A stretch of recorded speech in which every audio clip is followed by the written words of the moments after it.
He was presumed dead for 3 years, then he walked into her bar and called her his. Claire Hale was pouring drinks to survive her divorce when her ex-husband cornered her in front of a room full of strangers, mocking the woman he'd left her for. Then a man everyone in Boston feared walked in, took her bruised wrist in his hand, and told the room she belonged to him. She had never met him before in her life. Or so she thought, until she saw the scar on his hand and remembered a boy she'd buried 3 years ago. Claire Hale had just set the last rocks glass down on the bar when a hand closed around her wrist and squeezed until her fingers went cold. "Well, look who it is," Derek Coleman said, loud enough for the tables nearby to hear. "My ex-wife." The crystal chandelier over the bar at the Titiline Lounge threw hard light across the room, and for a second Claire thought she'd misheard him, the way you mishear a car backfiring for a gunshot right before your body understands it wasn't a mistake. His nails dug into the soft skin at the base of her thumb. Beside him, a woman in a slip dress the color of a bruised plum leaned into his shoulder, one finger with a manicured red nail hooking under the laminated name tag pinned to Claire's blouse. "Claire," the woman read out, like it was a punchline. "Didn't you used to complain that you'd never let this one near a sink? And now look. Waiting tables.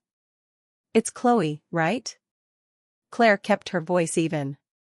She'd learned that much in 6 months of divorce paperwork, that the version of yourself who yells is the version people remember. "Derek. You're hurting my wrist." "Am I?" Derek didn't loosen his grip. If anything it tightened, and Claire felt her pulse jump against his fingers. He was flushed from whatever he'd already had before he sat down, his tie loosened, his old wedding ring tan line long since faded. "You know what's funny? If you hadn't sat on that money like a dog with a bone, we wouldn't even be having this conversation. I asked you for one thing. One time. And you looked at me like I'd asked you to rob a bank. That money was my mother's. It was $10,000 sitting in a savings account doing nothing while I was drowning." His voice climbed, and 2 women at the corner table turned to look, then quickly looked away, the way people do when they sense a scene is starting and don't want to be blamed for watching it. "You let me lose everything rather than help me. So don't stand here in that ugly little uniform acting like I'm the villain, sweetheart. Chloe's worth 10 of you and she's never once treated me like a bill collector." He picked up the glass of red wine in front of him, the one Claire had poured not 2 minutes earlier, and tipped it, slow and deliberate, like he was testing how far he could go before someone stopped him. Nobody stopped him. The wine came out in a thin red arc and caught the cuff of her sleeve, blooming dark and sticky against the white cotton. It looked, for one disoriented second, like blood. Claire yanked her arm back so hard she stumbled into the bar rail. "This is a place of business," she said, and hated how thin her own voice sounded. "You need to let go of me." "Business?" Derek laughed, a short ugly bark. "You think anybody in this room cares what you—" He never finished the sentence. The room went quiet in a way that had nothing to do with volume. It was the kind of quiet that moves through a space like a change in air pressure, starting near the door and rolling outward, table by table, until even the low murmur of the string quartet in the corner seemed to fold in on itself. Claire felt it before she understood it, the sudden stillness of the couple 2 tables over, the bartender at the far end freezing mid-pour, Chloe's grip on Derek's arm going slack. She turned, wine still dripping off her wrist, and saw him. He wasn't rushing. That was the first thing she noticed, the way he crossed the floor of the Titiline like the room had been built specifically to give him room to walk through it. Black suit, no tie, sleeves already turned back at the forearm as if he'd come from somewhere that required his hands. A dark stone ring caught the chandelier light on one knuckle. 2 men in black suits flanked him a half step behind, and even they moved like they were trying not to be noticed, which told Claire everything about who actually mattered in this hierarchy. His eyes swept the wreckage of the scene, the spilled wine, the overturned napkin, Derek's white-knuckled hand, and stopped on her wrist, which was still red from where Derek had held it. Mr. Vance," Derek said, and every ounce of alcohol seemed to evaporate out of him at once. His hand came off Claire's arm like it had touched a stove. I didn't realize. Claire had never seen the owner of the Titterline Lounge.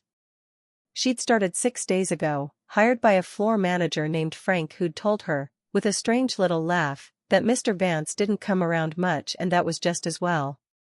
She had no context for the way the room had gone still around this man, no context for why Derek, who had never in 4 years of marriage been afraid of anything except his own credit score, looked like he might actually be sick. Whose hands were on her? Nathan Vance's voice wasn't loud. It didn't need to be. It had the particular quality of a voice that had never once had to repeat itself. She's my ex-wife, we were just talking, I didn't mean any. I didn't ask who she was to you. He hadn't looked away from Claire's wrist. I asked whose hands were on her. Derek's mouth opened and closed. Beside him, Chloe had gone very still, her red nails now curled protectively against her own chest as if she could make herself smaller. Nathan Vance stepped past him entirely, closing the last few feet between himself and Claire, and reached for her hand. His fingers closed around her wrist where Derek's had been, not hard, nothing like Derek's grip, but with a kind of certainty that made it clear he had no intention of letting her pull away if she tried. Up close she could see a thin white scar cutting across 2 of his knuckles, old and long-healed. He smelled like cedar and the ghost of tobacco, the kind of smell that didn't belong to this room full of imported wine and chandeliers. Sir, Claire had never seen you before tonight, this is a misunderstanding. Frank had appeared from somewhere, wringing a bar towel in both hands. It's not a misunderstanding. Nathan didn't look at Frank. He was looking at Claire the way you look at something you've been told doesn't exist and then find standing in front of you anyway. Something moved behind his eyes, too fast for her to name it, before his expression settled back into something cool and unreadable. She's mine. The words landed in the room like a dropped glass. Claire opened her mouth to correct him, she had never met this man, she was fairly sure she'd remember a face like that, a voice like that. But before she could get a single word out, he bent his head and kissed her. It wasn't rough. That was almost the worst part of it, she'd braced for something performative, something meant to humiliate Derek more than it was meant for her, but his hand came up to the curve of her jaw with a gentleness that made her chest ache in a way she didn't have time to examine. The room, the chandelier, Derek's stricken face, all of it went soft and distant, replaced by cedar and warmth and the strange, dislocating sense that some part of her body recognized this before her mind caught up. He pulled back after a few seconds, thumb brushing once at the corner of her mouth, and only then did he turn, unhurried, almost bored, to look at Derek, whose face had gone the color of the tablecloth. That wine. Nathan nodded at the dark stain spreading across the white linen, at the drop still clinging to Claire's sleeve. Nothing gets wasted in my building. Not a drop of it. You poured it. You'll drink every ounce of it yourselves, right now, at this table. Sir, I said drink it.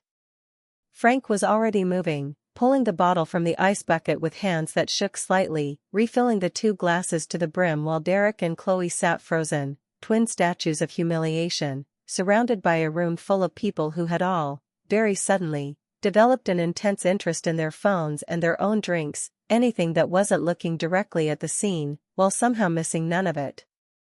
Derek's hand trembled around the stem of the glass. He drank like a man following doctor's orders during a hospital procedure, jaw working, eyes fixed somewhere over Claire's shoulder. Chloe made it through half of hers before she started coughing, wine running pink at the corner of her mouth, and nobody moved to help her. Now get out, Nathan said, once the glasses were empty. And if either of you comes near this building, or near her, again, I won't be nearly this patient. They didn't argue. Derek fumbled with his wallet, threw down bills he didn't wait to count, and half-dragged Chloe toward the door, both of them refusing to look at anyone as they went. The 2 men in black suits parted just enough to let them pass and then closed ranks again, watching until the door swung shut behind them. The quartet in the corner, after a beat, resumed playing, as if someone had pressed an invisible reset button on the room. Conversations picked back up in careful, subdued murmurs.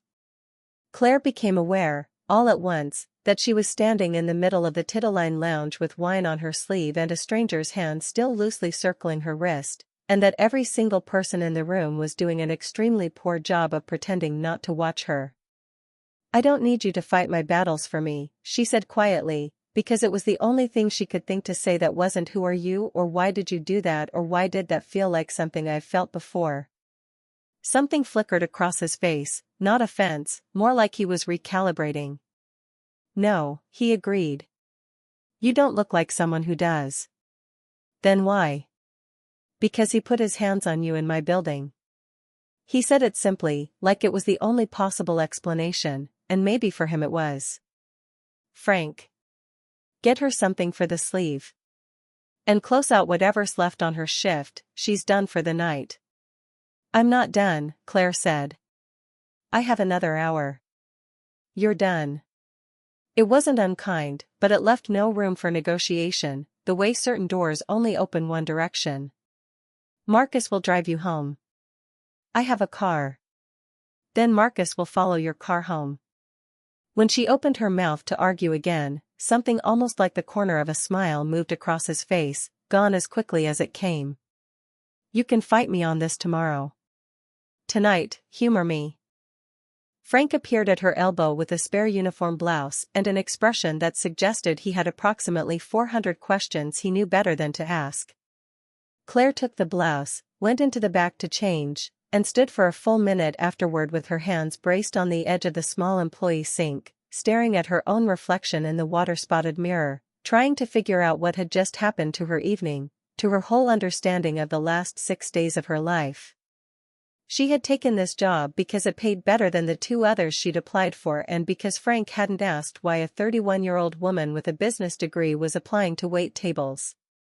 She had not taken this job expecting the owner of the building to appear out of nowhere, claim her in front of a room full of strangers, and kiss her like he'd been waiting 3 years for the chance. 3 years. She hadn't imagined that part. She'd heard him say it, murmured almost to himself as Derek and Chloe fled. 3 years I clawed my way out of a knife fight down at the docks just to find her again, and she had no idea what it meant, or who he thought she was, or why the words had gone through her like a current. When she came back out, he was gone. Only Marcus remained, a broad, quiet man in his 40s who introduced himself with nothing more than a nod and walked her to her car in the parking garage without a word of small talk, then fell in 2 cars behind her the entire 9 minutes home, headlights steady in her rearview mirror until she pulled into the lot of her building and he flashed them once, briefly, before pulling away. Claire sat in the driver's seat for a long moment after he'd gone, engine off, both hands still faintly trembling on the wheel. "She's mine."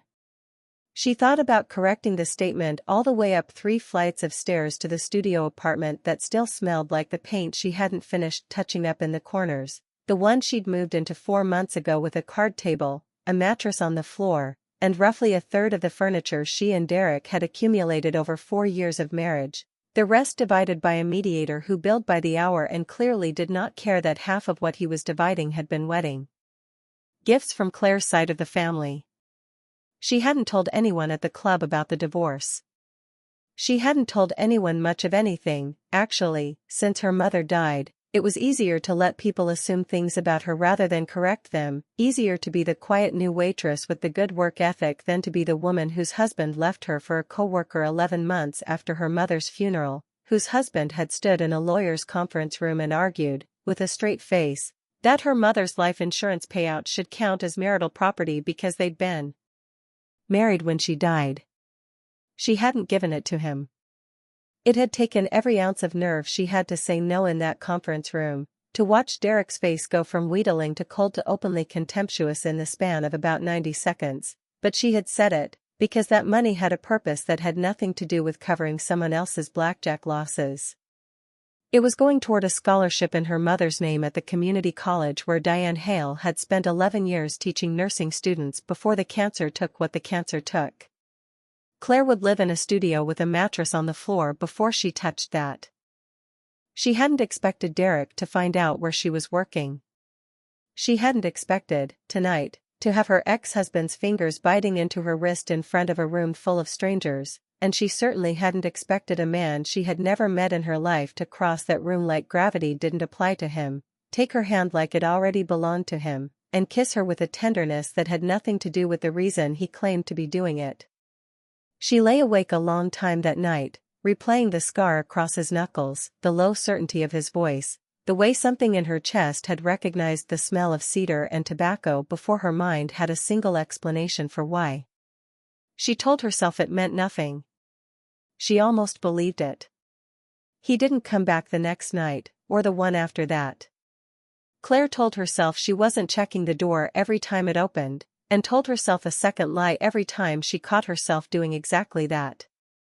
It was the fourth night when Frank pulled her aside before her shift, looking like a man who'd rather be doing anything else. "Mr. Vance wants you moved to the private lounge upstairs. Better tips, shorter hours," and Frank hesitated, lowering his voice even though no one else was in the stockroom with them. "Look, I don't know what happened the other night, and I'm not going to ask.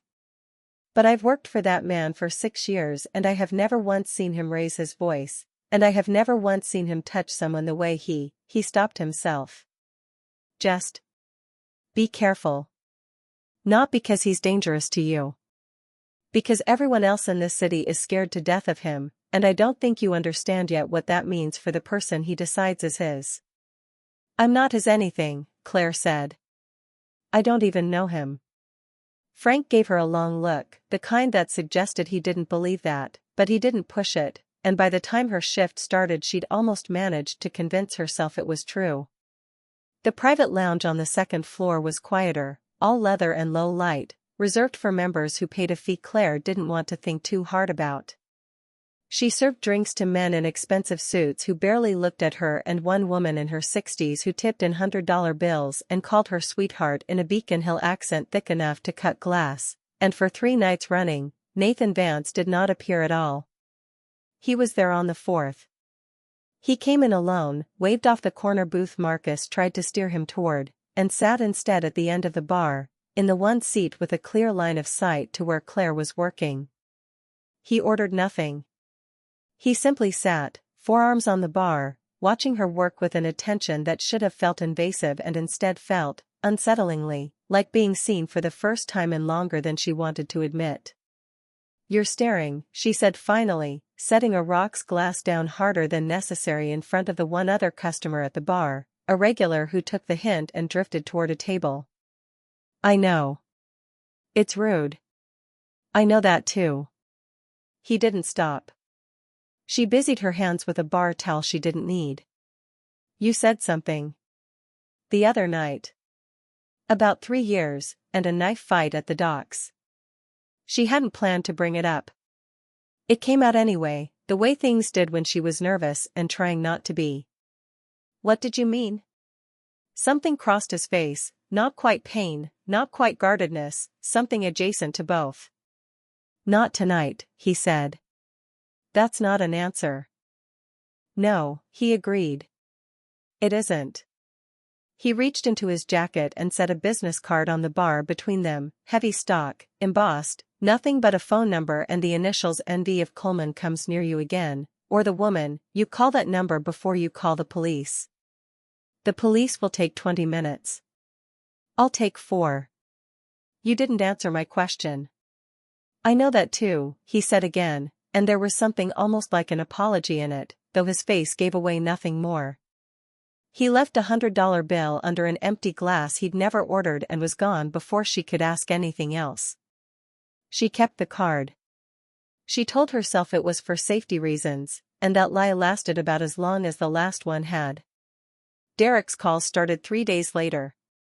She almost didn't pick up. She had blocked his number twice already since the divorce and unblocked it both times, telling herself it was easier to know what he wanted than to wonder, and when she finally answered, his voice had none of the swagger from the titline. It was smaller. Tighter. "I need to talk to you." "We don't have anything to talk about, Derek. It's about the money." "There is no money. That conversation ended 8 months ago." "Claire." Something cracked in his voice, and for one unguarded second she remembered the person she'd married, not the man from the bar with the wine, but the version of him that had once made her laugh so hard in a hospital cafeteria that a nurse had asked them to keep it down, back when her mother was still doing chemo and still had good days.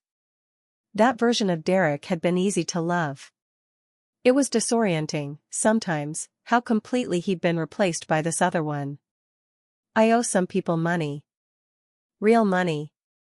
Not credit card stuff. The kind of people who don't send letters, they send guys to your apartment. That's not my problem anymore. Chloe left.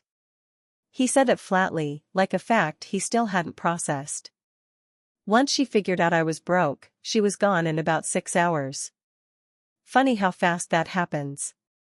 I'm sorry that happened to you, Claire said, and meant it more than she expected to, which annoyed her. But I can't help you. I don't have that money and I wouldn't give it to you if I did. You're seeing him, aren't you? Vance. His voice sharpened again, old resentment resurfacing under the desperation. Everyone in this city knows who he is. You have any idea what he's worth? What he does? People don't just get rich owning a bar, Claire. Ask yourself why a guy like that walks into a lounge on a random Tuesday and decides your ex-wife belongs to him. Ask yourself what a guy like that actually wants with a waitress. Goodbye, Derek. She hung up before he could answer, hands not quite steady, and sat for a long moment on the edge of her mattress in the studio that still didn't feel like home, turning his question over even though she didn't want to. What does a guy like that actually want with a waitress? She didn't have an answer.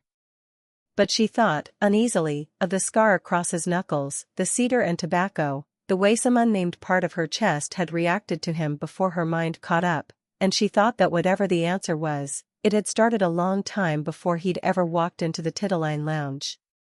Derek showed up at her building 9 days later, at 11 at night, banging on her door hard enough that Mrs. Petrakis in 2B stuck her head out into the hallway to see what was happening.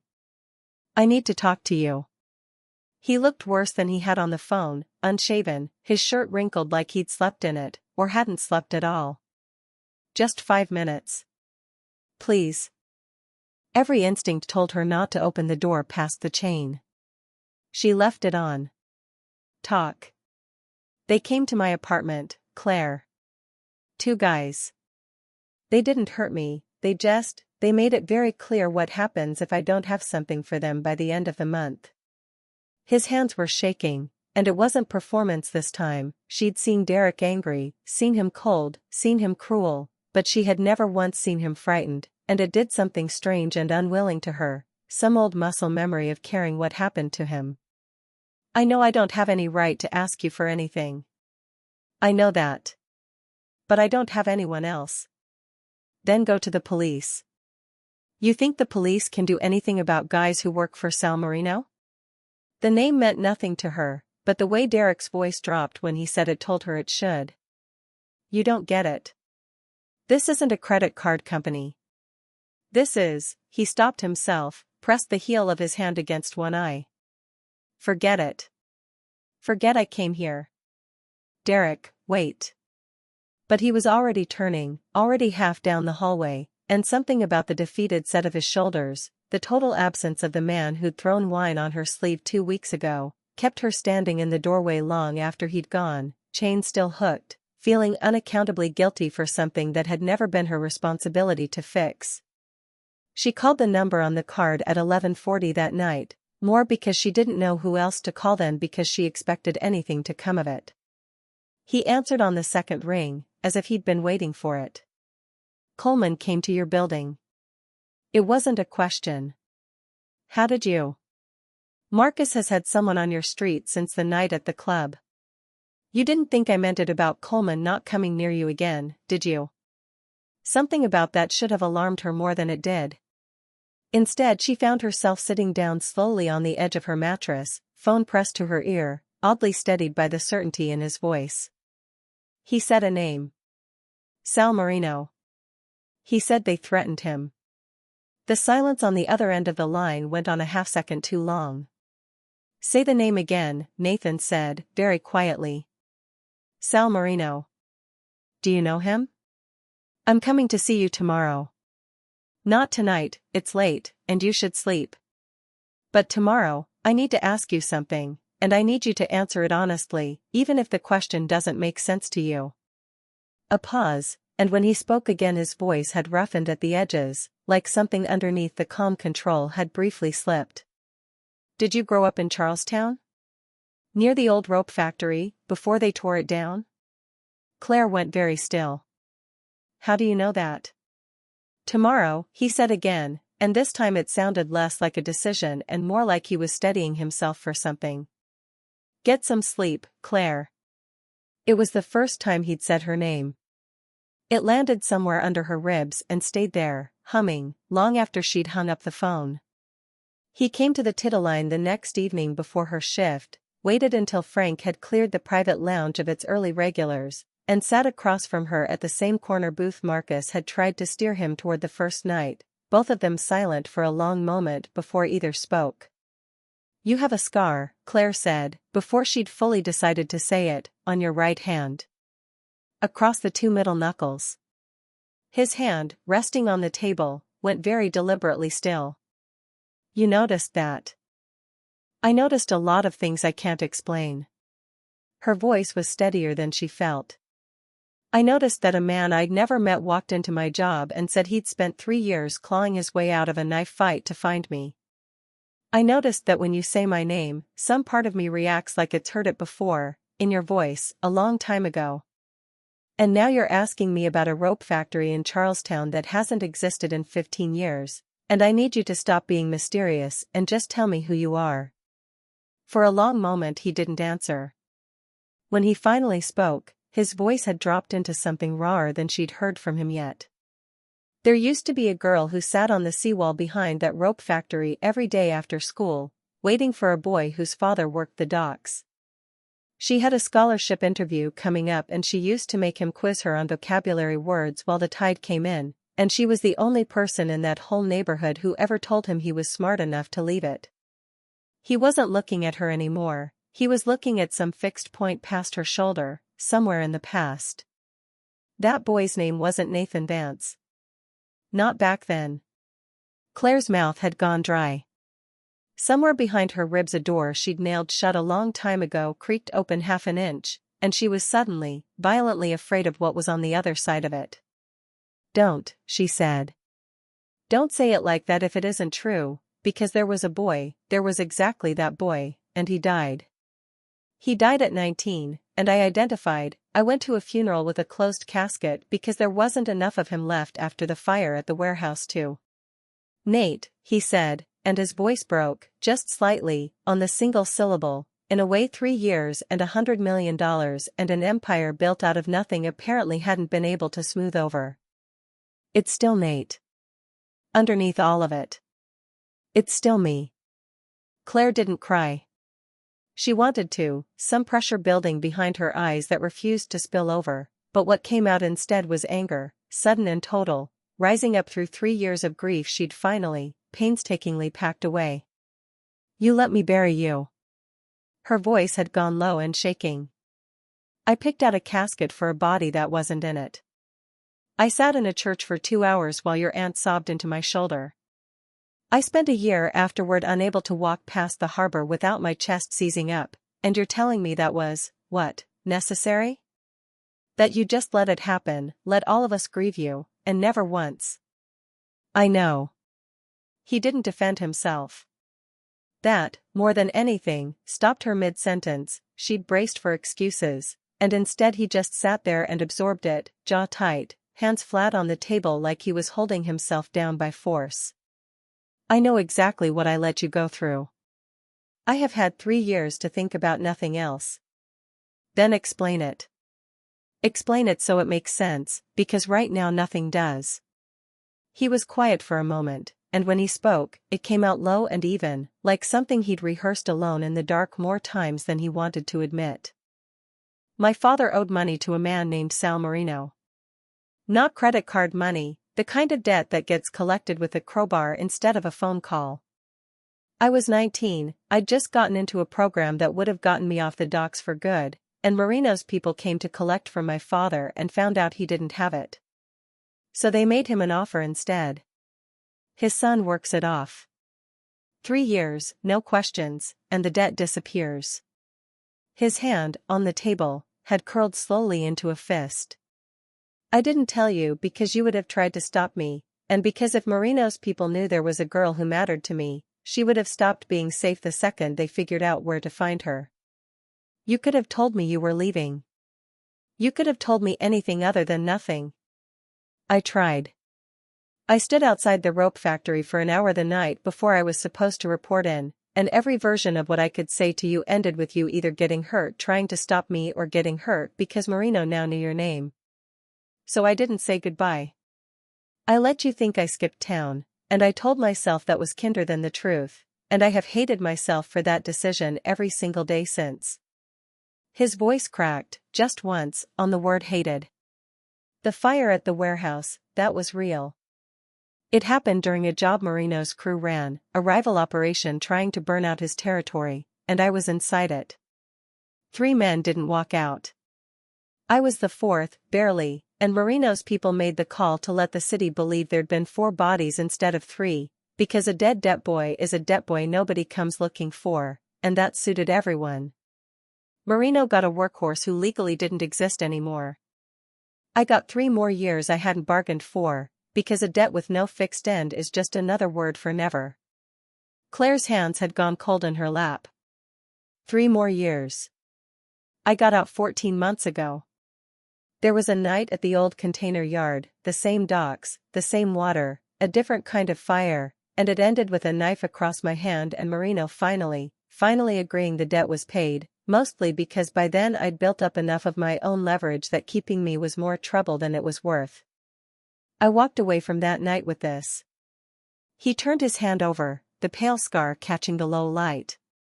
And the only thing I wanted, the only thing I'd wanted through every year of it, was to find you and see if there was anything left to find. So you built an empire. Her voice had gone strange and hollow, like she was hearing the story from very far away. You became, this. Nathan Vance. Feared. Untouchable.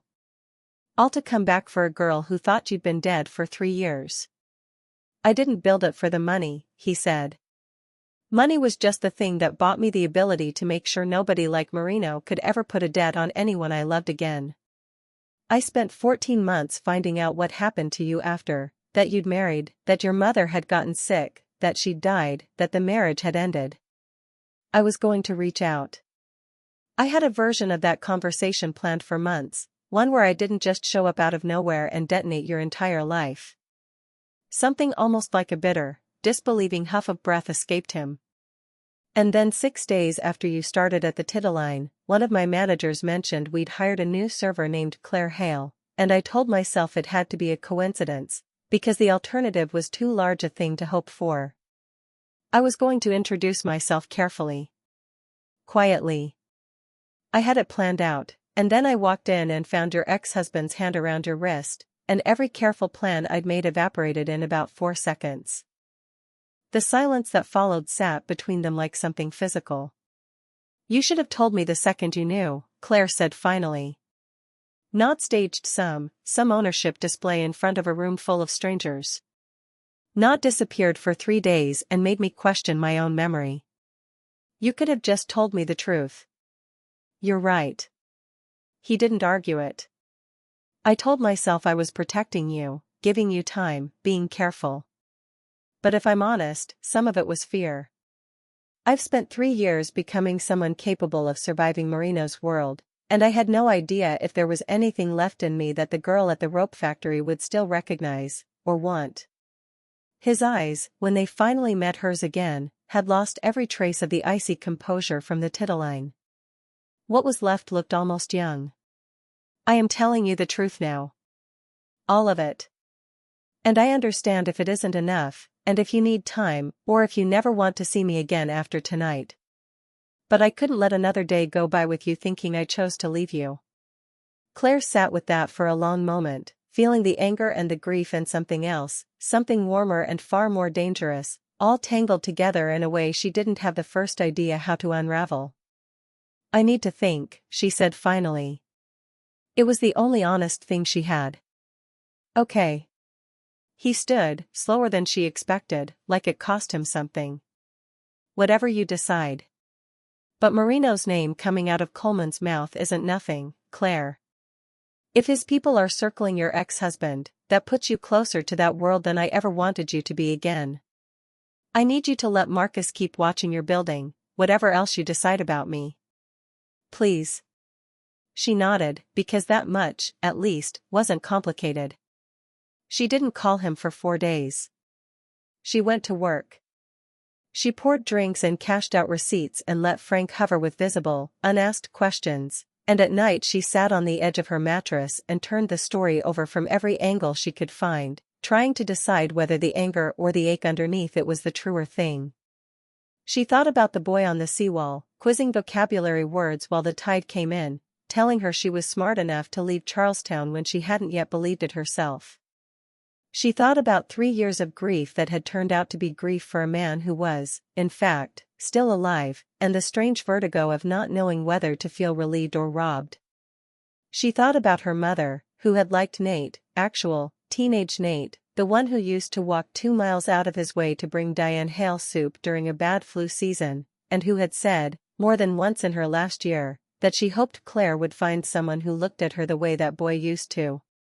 She thought, too, about the 4 years with Derek, and the particular loneliness of being married to someone who had never once looked at her like that at all. On the 5th day, she texted the number on the business card. Come to the Titterline after close. We need to finish the conversation properly. He was there within 20 minutes of closing, and she found she wasn't angry anymore so much as tired, and clear-eyed, in the specific way that comes after you've cried out everything you had to cry. I'm not going to pretend the last 3 years didn't happen, she said, before he could speak. I'm not the same person who sat on that seawall, and you're clearly not the same person who worked the docks.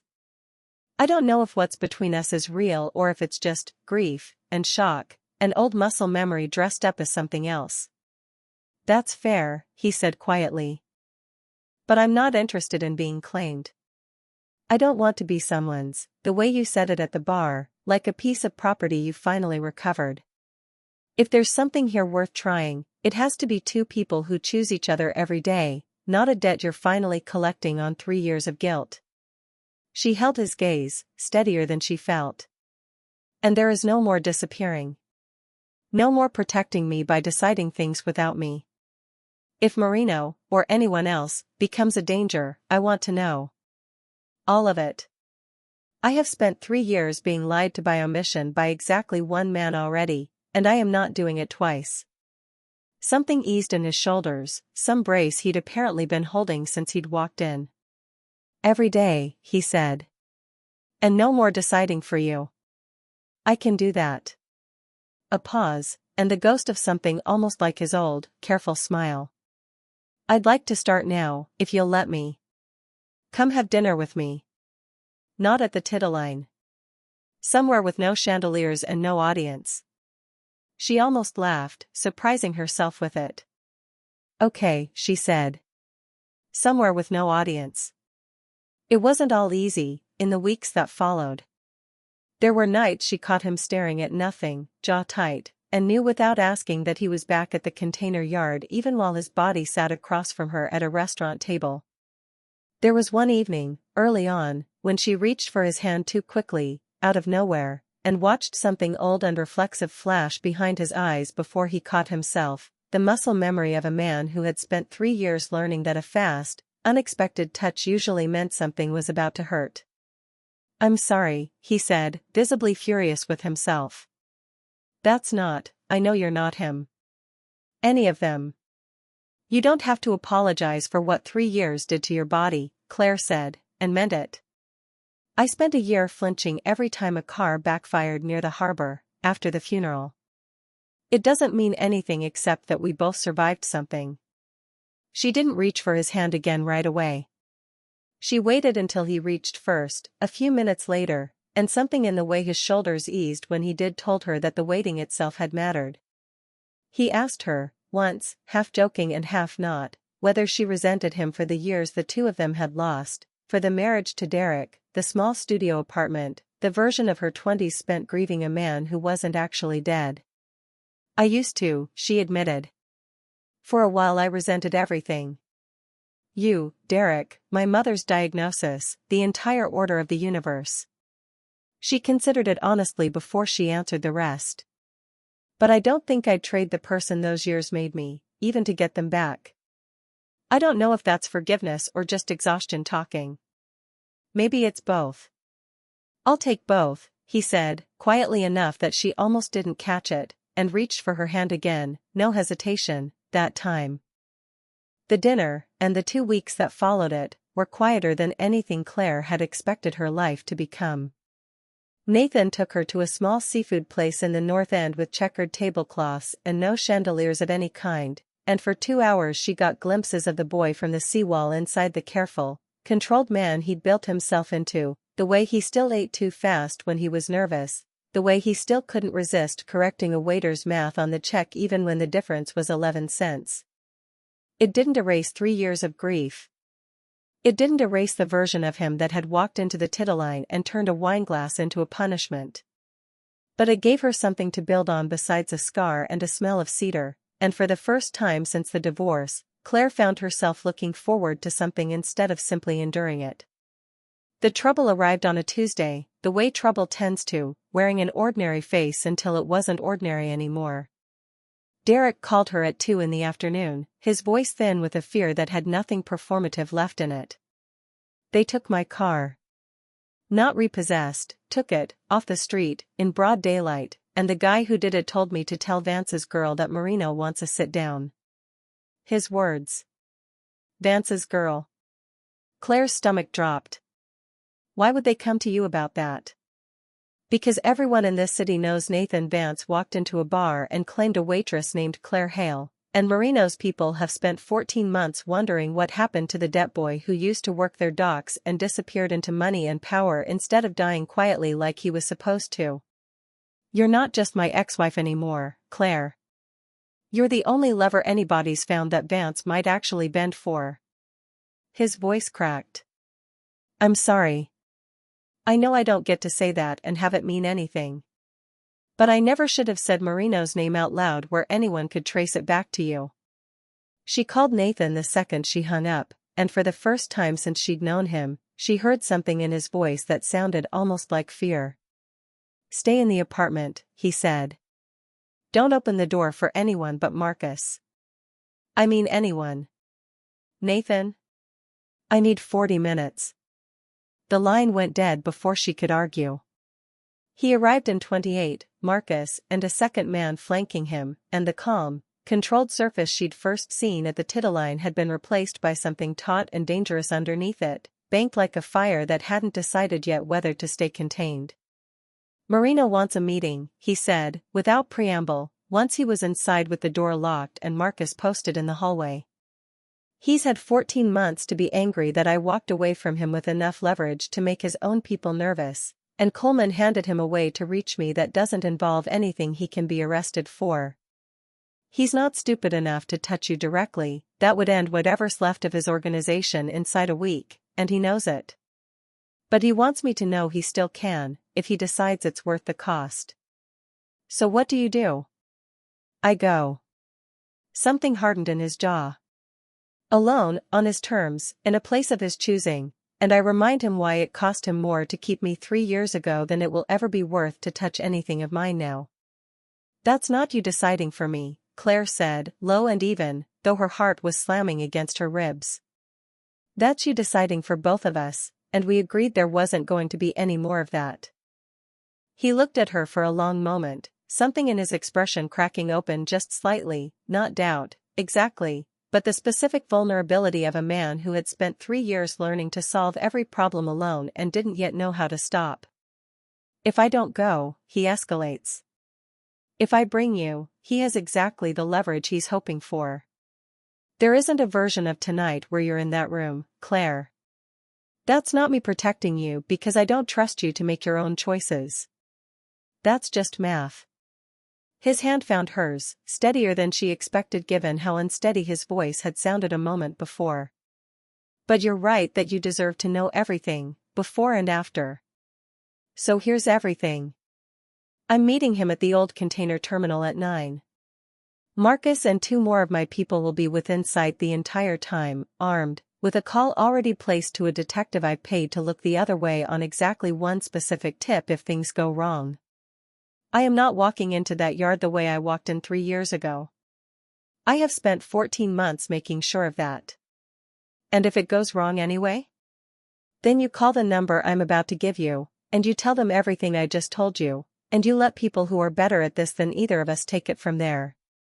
He said it steadily, but his thumb moved once, absently, across her knuckles, the way a person grounds themselves against something they're afraid of. I need you safe more than I need to protect my pride about doing this alone. I'm telling you where I'll be because that's what you asked for. I'm asking you to stay here, behind a locked door with Marcus outside it, because that's what keeps this from becoming the thing Marino wants it to become. Claire held his gaze for a long moment, every instinct in her fighting the urge to argue, before she made herself nod. Come back and tell me yourself. Don't let Marcus be the one who has to. I will. He left at 8:40. Claire spent the next 2.5 hours sitting on her own kitchen floor with her phone in both hands, watching the screen stay dark, feeling every minute stretch into something closer to an hour. He came back at 11:20, with a torn sleeve and a shallow cut above one eyebrow that had already stopped bleeding, and the specific loose-limbed exhaustion of a man who has just walked out from under something that had been hanging over him for 3 years. It's done, he said, before she'd even gotten the door fully open. Marino gets to keep believing he still has teeth, publicly, so his own people don't smell weakness, but privately, he knows exactly what it cost him last time he tried to hold something over my head, and I made sure he understood that touching anything of mine again ends with him losing everything he still has left, not just the docks. Coleman's debt is paid. Fully, tonight, out of my own pocket, on the condition Marino's people never come near him or you again. He exhaled, long and unsteady, some tension leaving his shoulders that Claire suspected had been there for a great deal longer than tonight. It's over. Actually over, this time. Not the version of over I let you believe 3 years ago. Claire's hands, when she reached for him, were shaking harder than his were. You paid off Derek's debt. Not for him. A faint, tired almost smile.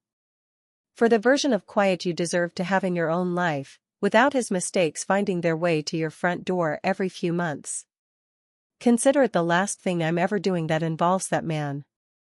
She didn't cry, not exactly, but something in her chest that had been clenched tight since the phone call that afternoon finally, slowly, let go, and she found herself pulling him through the door and into the kind of embrace that had nothing careful or performative in it at all, just relief, plain and enormous, and underneath it, something that had been trying to surface since the night he'd first taken her wrist in the titterline and she'd felt her body recognize him before her mind caught up.